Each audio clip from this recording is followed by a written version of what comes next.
Салам, братва, вы снова на канале Ширмардон. Подпишитесь на наш канал и ставьте лайки. Вам не сложно, но мне приятно. Спасибо. Осталось 3 дня до возвращения Азама Гафорова на ACA-13. Таджикский боец Азам Гафоров с рекордом 12-2 встретится с бразильским бойцом Аланом Гомесом с рекордом 13-3-1. Турнир пройдет 5 ноября в Москве в 17 часов ровно по московскому времени. Желаем Азаму удачи, и для поддержки таджикского бойца вместе пишем Азам Бапеш в комментарии.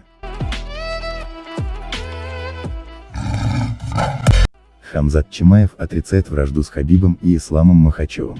Давайте послушаем, что он сказал. Клянусь Аллахом, я рад, что у них так получается. Я видел Ислама на этой неделе, кинул ему салам.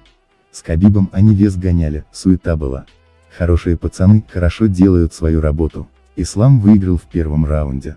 Я его поздравляю, рад за него. Конечно, я готов пожать руку Хабибу. Почему нет? Он брат-мусульманин, дагестанец еще. У меня очень много братьев-дагестанцев, я их люблю. В интернете пишут про нас плохие вещи. Я не знаю, что у них в голове. Мы мусульмане. И даже не обязательно быть мусульманином. Мы хорошие люди. Он заработал для своей семьи хорошую жизнь. Я уважаю это и люблю всех пацанов, которые хорошо делают свое дело. Они страдают такой фигней, что болтают на улице, сидят, грызут семечки и ведут себя недостойно. Достойные пацаны.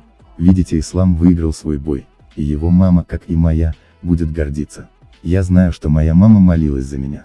Также и его мама молилась за него. Я счастлив, клянусь Аллахом, я рад, что у них так получается. На это все, друзья, пока.